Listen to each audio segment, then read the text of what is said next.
Bearskin by the Brothers Grimm, narrated by Cheryl Bassett. There was once upon a time a young fellow who enlisted for a soldier and became so brave and courageous that he was always in the front ranks when it rained blue beans. As long as the war lasted, all went well, but when peace was concluded, he received his discharge, and the captain told him he might go where he liked. His parents, meanwhile, had died, and as he had no longer any home to go to, he paid a visit to his brothers and asked them to give him shelter until war broke out again. His brothers, however, were hard-hearted and said, "What could we do with you? We could make nothing of you. See to what you have brought yourself," and so turned a deaf ear.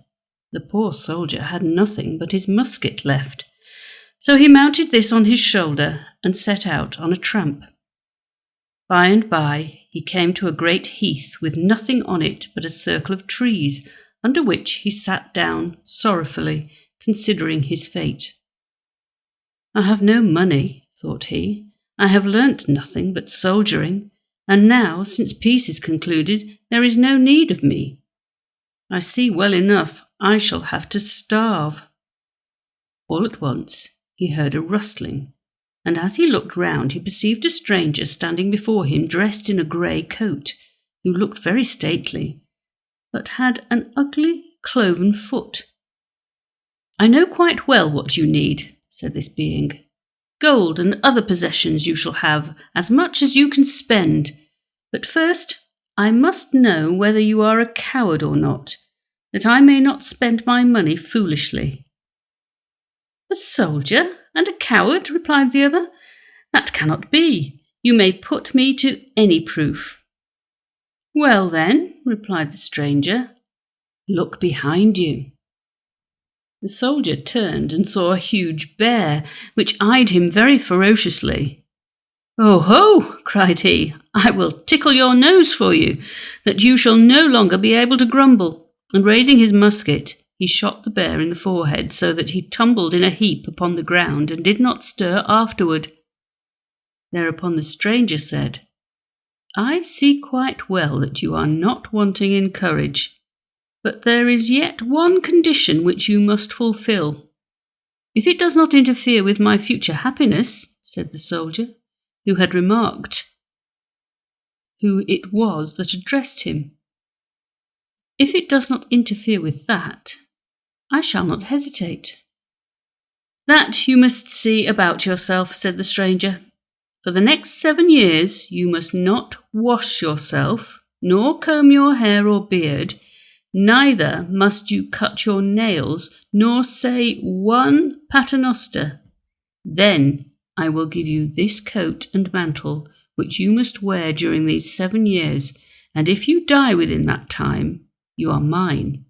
But if you live, you are rich and free all your life long." The soldier reflected for a while on his great necessities, and remembering how often he had braved death, he at length consented and ventured to accept the offer. Thereupon the evil one pulled off the grey coat, handed it to the soldier, and said, "If you at any time search in the pockets of your coat when you have it on, you will always find your hand full of money." Then also he pulled off the skin of the bear and said, "That shall be your cloak and your bed. You must sleep on it, and not dare to lie in any other bed, and on this account you shall be called Bearskin." Immediately the evil one disappeared. The soldier now put on the coat and dipped his hands into the pockets to assure himself of the reality of the transaction. Then he hung the bearskin around himself and went about the world chuckling at his good luck and buying whatever suited his fancy which money could purchase. For the first year his appearance was not very remarkable, but in the second he began to look quite a monster. His hair covered almost all his face, his beard appeared like a piece of dirty cloth, his nails were claws, and his countenance was so covered with dirt that one might have grown cresses upon it if one had sown seed. Whoever looked at him ran away, but because he gave the poor in every place gold coin, they prayed that he might not die during the 7 years, and because he paid liberally everywhere, he found a night's lodging without difficulty. In the 4th year, he came to an inn where the landlord would not take him in, and refused even to give him a place in his stables, lest the horses should be frightened and become restive.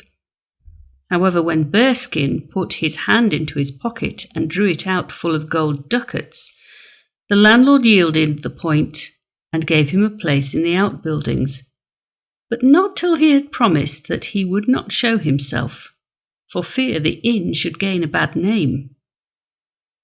While Bearskin sat by himself in the evening, wishing from his heart that even the 7 years were over, he heard in the corner a loud groan. Now the old soldier had a compassionate heart, so he opened the door and saw an old man weeping violently and wringing his hands. Bearskin stepped nearer, but the old man jumped up and tried to escape. But when he recognized a human voice, he let himself be persuaded, and by kind words and soothings on the part of the old soldier, he at length disclosed the cause of his distress.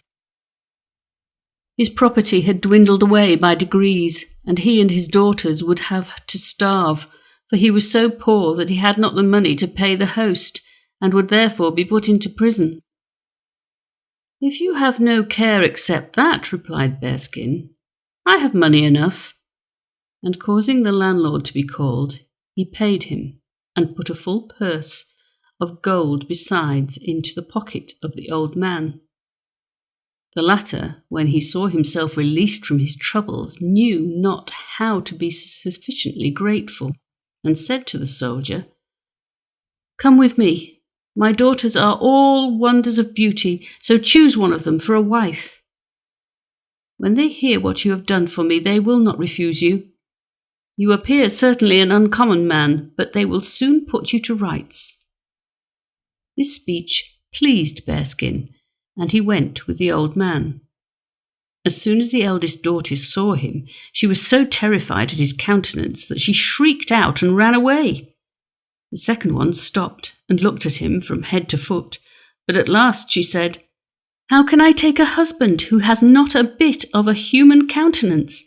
The grizzly bear would have pleased me better, who came to see us once and gave himself out as a man, for he wore a hussar's hat and had white gloves on besides." But the youngest daughter said, "Dear father, this must be a good man who has assisted you out of your troubles. If you have promised him a bride for the service, your word must be kept." It was a pity the man's face was covered with dirt and hair, else one would have seen how glad at heart these words made him. Bearskin took a ring off his finger, broke it in two, and giving the youngest daughter one half, he kept the other for himself. On her half he wrote his name, and on his own he wrote hers, and begged her to preserve it carefully. Thereupon he took leave, saying, "For 3 years longer I must wander about. If I come back again, then we will celebrate our wedding. But if I do not, you are free, for I shall be dead, but pray to God that he will preserve my life." When he was gone, the poor bride clothed herself in black, and whenever she thought of her bridegroom, burst into tears. From her sisters she received nothing but scorn and mocking. "Pay great attention when he shakes your hand," said the eldest, "and you will see his beautiful claws." "Take care," said the second. "Bears are fond of sweets, and if you please him, he will eat you up perhaps." "You must mind and do his will," continued the eldest, "or he will begin growling." And the second daughter said further, "But the wedding will certainly be merry, for bears dance well." The bride kept silent, and would not be drawn from her purpose by all these taunts. And meanwhile, Bearskin wandered about in the world, doing good where he could, and giving liberally to the poor, for which they prayed heartily for him. At length the last day of the 7 years approached, and Bearskin went and sat down again on the heath beneath the circle of trees. In a very short time the wind whistled, and the evil one presently stood before him and looked at him with a vexed face. He threw the soldier his old coat and demanded his grey one back. "We have not got so far as that yet," replied Bearskin. "You must clean me first." Then the evil one had, whether he liked it or no, to fetch water, wash the old soldier, comb his hair out, and cut his nails.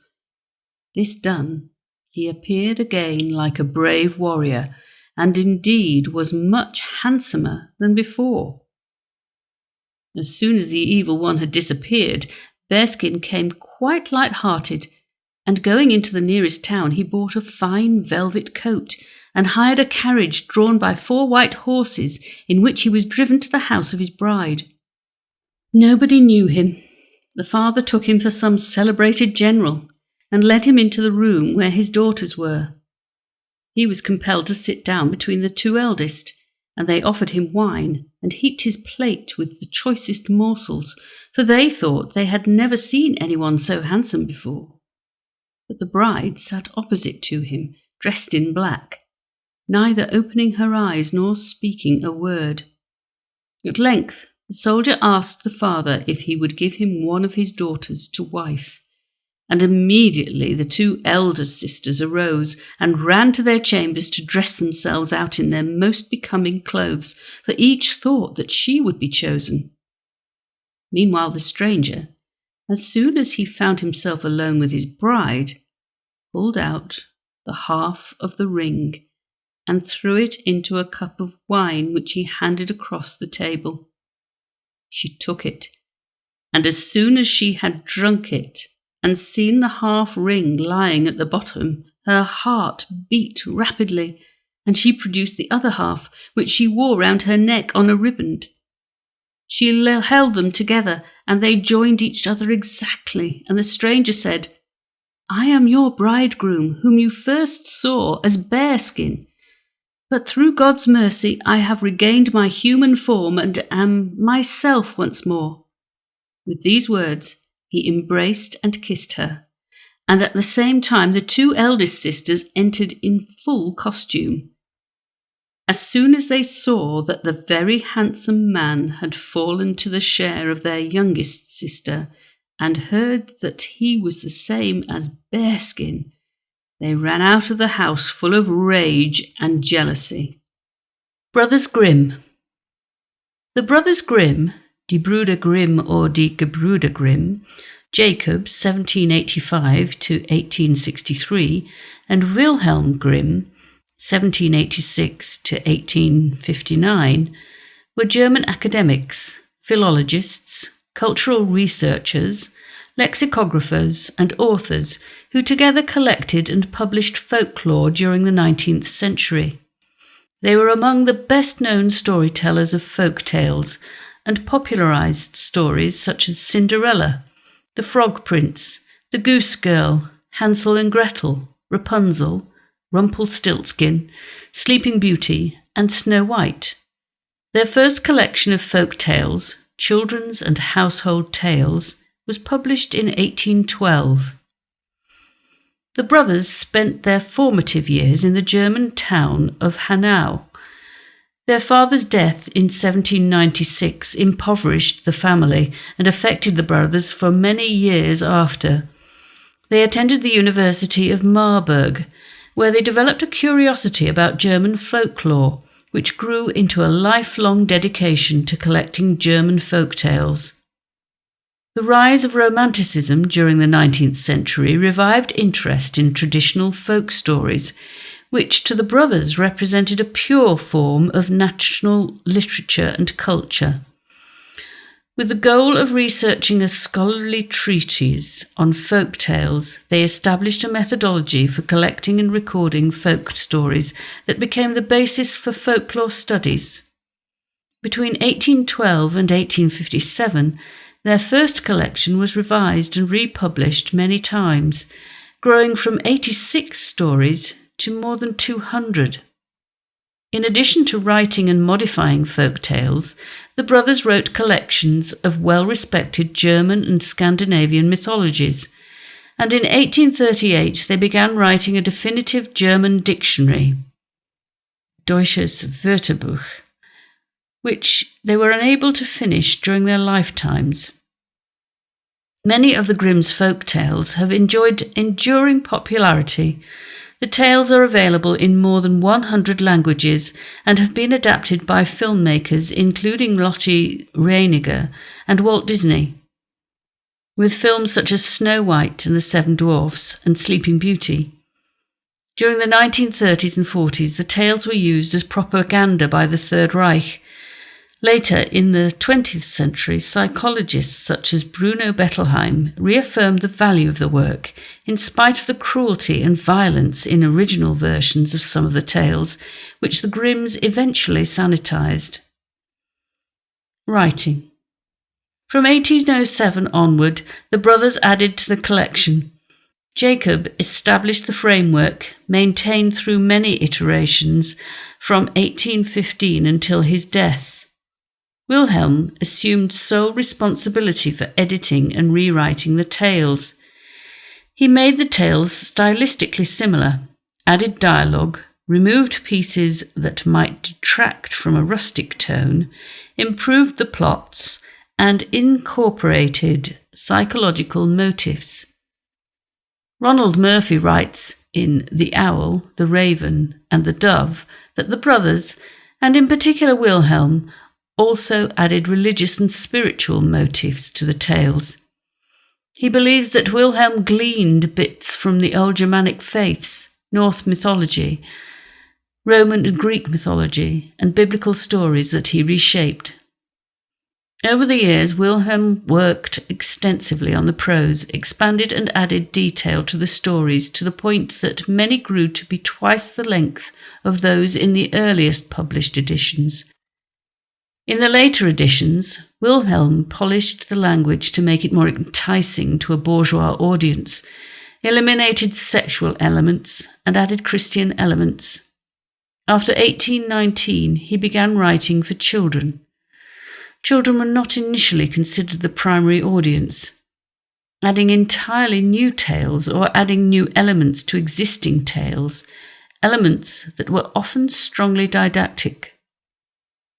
Some changes were made in light of unfavourable reviews, particularly from those who objected not all the tales were suitable for children because of scenes of violence and sexuality. He worked to modify plots for many stories. For example, Rapunzel, in the first edition of Kinder- und Hausmärchen, clearly shows a sexual relationship between the prince and the girl in the tower, which he edited out in subsequent editions. Tarter writes that morals were added. In the second edition, A King's Regret was added to the scene in which his wife is to be burned at the stake, and often the characters in the tale were amended to appear more German. Every fairy, fee, prince, prinz, and princess, prinzessin, all words of French origin, was transformed into a more Teutonic-sounding enchantress, Zauberin, or wise woman, Weise Frau, King's son, Königssohn, King's daughter, Königstochter. Grimm's Fairy Stories by Jacob Grimm and Wilhelm Grimm, illustrated by John B. Grueller and R. Emmett Owen, 1922. Contents: The Goose Girl, The Little Brother and Sister, Hansel and Gretel, Oh, If I Could But Shiver, Dummling and the Three Feathers, Little Snow White, Catherine and Frederick, The Valiant Little Tailor, Little Red Cap, The Golden Goose, Bearskin, Cinderella, Faithful John, The Water of Life, Thumbling, Briar Rose, The Six Swans, Rapunzel, Mother Holle, The Frog Prince, The Travels of Tom Thumb, Snow White and Red Rose, The Three Little Men in the Wood, Rumpelstiltskin, Little One Eye, Two Eyes, and Three Eyes.